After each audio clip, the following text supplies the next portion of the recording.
It may seem incredible, but it is true. The world in which we live is a world of imagination. In fact, life itself is an activity of imagining.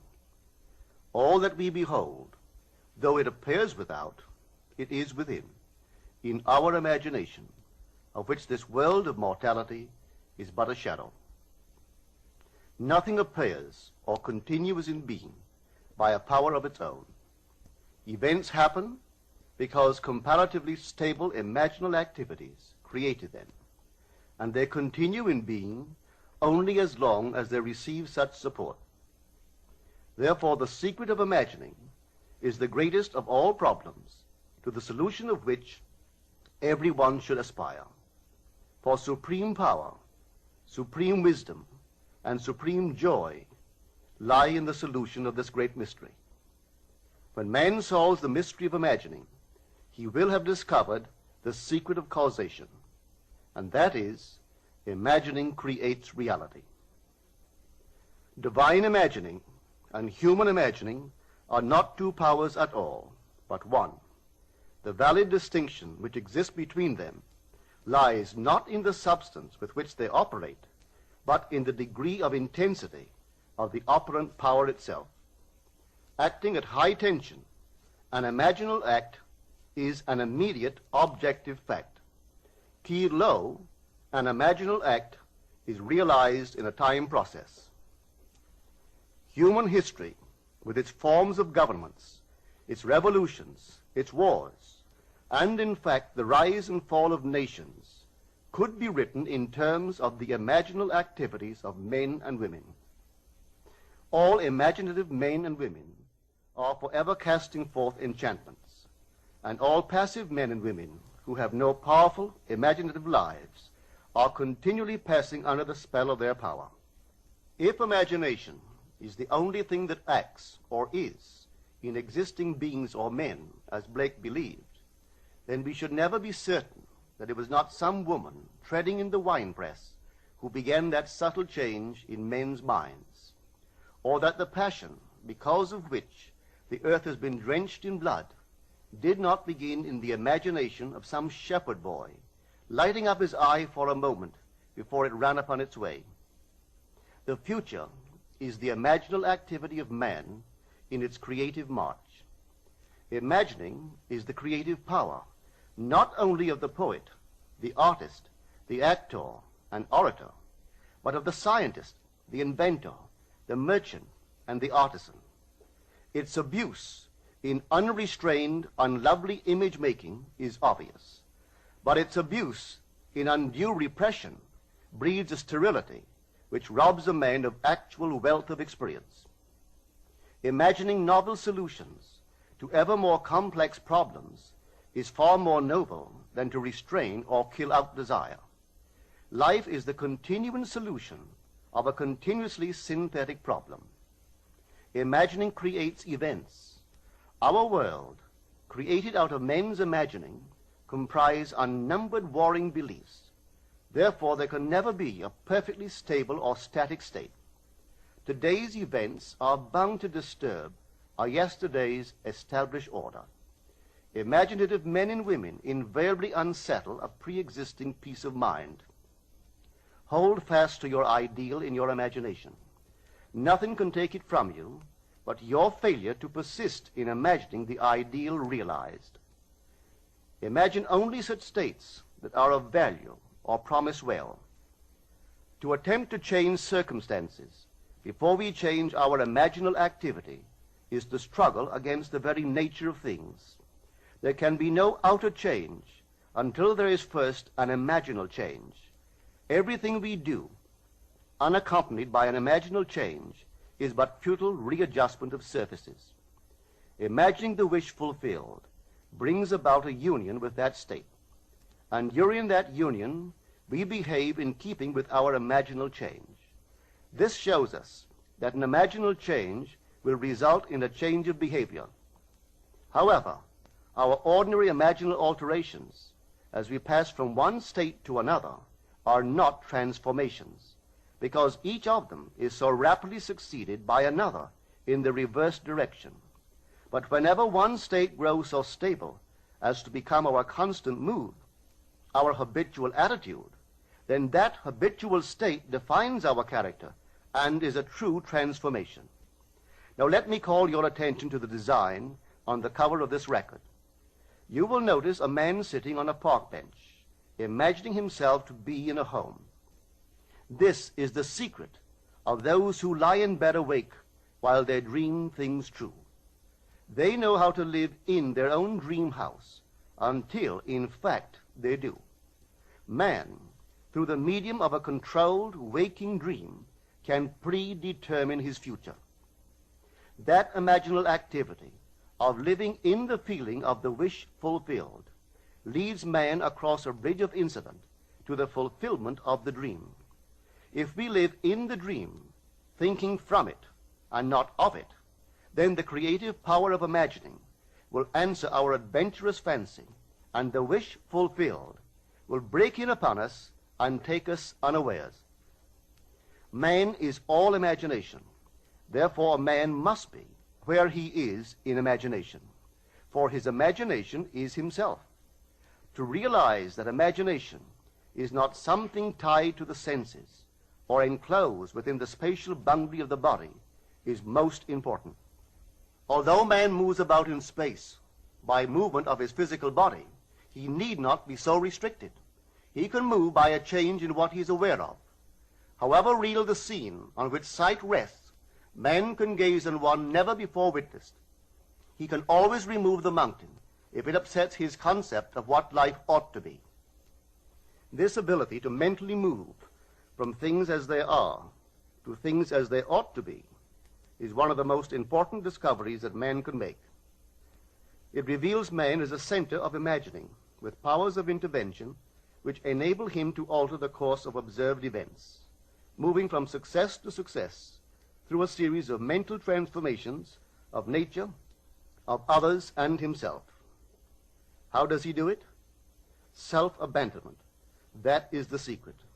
He has to abandon himself mentally to his wish fulfilled, in his love for that state, and in so doing live in the new state and no more in the old state. Now we can commit ourselves to what we do not love. So the secret of self-commission is faith plus love. Faith is believing what is incredible.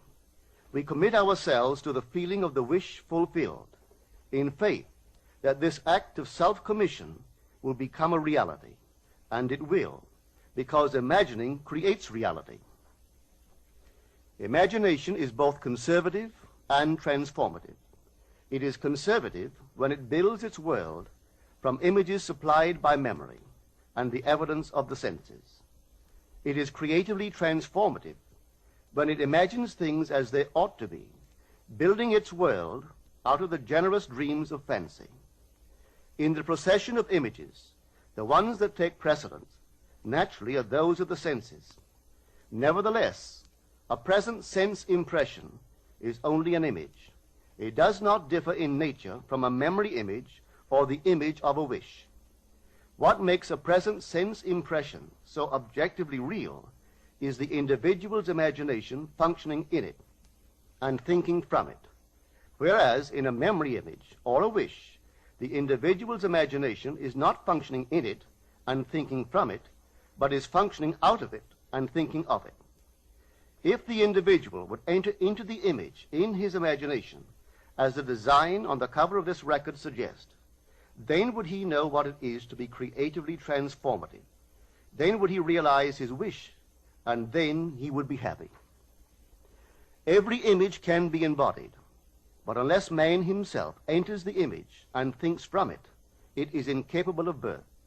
Therefore, it is the height of folly to expect the wish to be realized by the mere passage of time.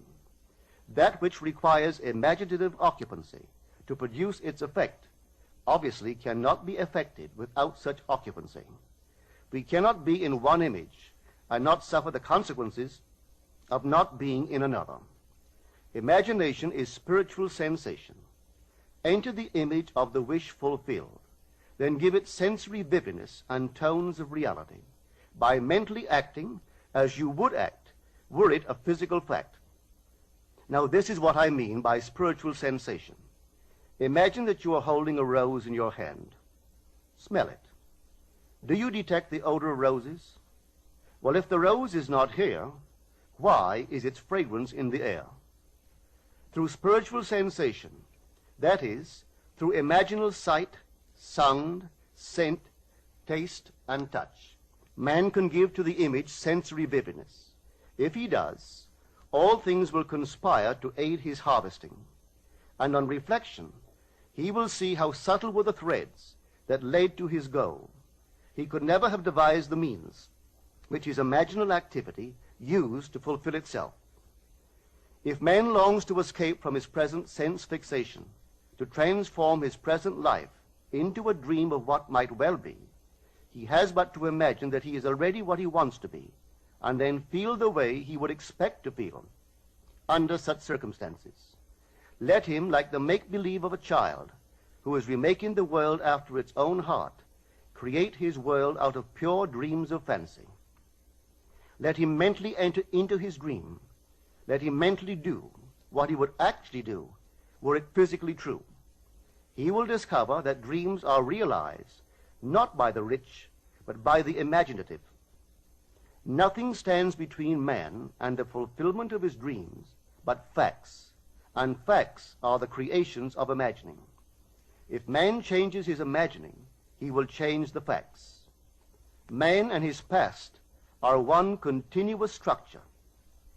This structure contains all of the facts which have been conserved and still operate below the threshold of his surface mind. For him, it is merely history. For him, it seems unalterable, a dead and permanently fixed past. But for itself, it is living. It is part of the living age. We cannot leave behind us the mistakes of our past, for nothing disappears. Everything that has been is still in existence. The past still exists, and it gives and still gives its results. Man must go back in memory, seek for and destroy the causes of evil, however far back they lie. This going into the past and replaying a scene of the past in imagination as it ought to have been played the first time, I call revision. And revision results in repeal. Changing our lives means changing the past. The causes of the present evil are the unrevised scenes of the past. The past and the present form the whole structure of man. It is carrying all of its contents with it. Any alteration of content will result in an alteration in the present and future. Live nobly, so that mind can store a past well worthy of recall. Should you fail to do so, remember, the first act of correction or cure is always revise. If the past is recreated into the present, so will the revised past be recreated into the present. Or else, the promise that though your sins are like scarlet, they shall be as white as snow, is a lie. The question may arise as to how, by representing others to ourselves as better than they really were, or mentally rewriting a letter to make it conform to our wish, or by revising the scene of an accident, the interview with the employer, and so on, could change what seems to be the unalterable facts of the past. But remember my claims for imagining. Imagining creates reality. What it makes, it can unmake. It is not only conservative, building a life from images supplied by memory, it is also creatively transformative, altering a theme already in being. The parable of the unjust steward gives the answer to this question. We can alter our world by means of a certain illegal practice, by means of a falsification of the facts, that is, by means of a certain intentional alteration of that which we have experienced. And all this is done in one's own imagination. This is a form of falsehood which not only is not condemned, but is actually approved in the gospel teaching. By means of such a falsehood, a man destroys the causes of evil and acquires friends, and on the strength of this revision proves, judging by the high praise the unjust steward received from his master, that he is deserving of confidence. Because imagining creates reality, we can carry revision to the extreme and revise a scene that would be otherwise unforgivable. We learn to distinguish between man, who is all imagination, from those states into which he may enter. An unjust steward, looking at another's distress, will represent the other to himself as he ought to be seen. Were he himself in need, he would, like the man on the cover of this record, enter his dream house in his imagination and imagine what he would see and how things would seem and how people would act after these things should be. Then in this state he would fall asleep, feeling the way he would expect to feel under such circumstances. Would that all the Lord's people were unjust stewards, mentally falsifying the facts of life to deliver individuals forevermore.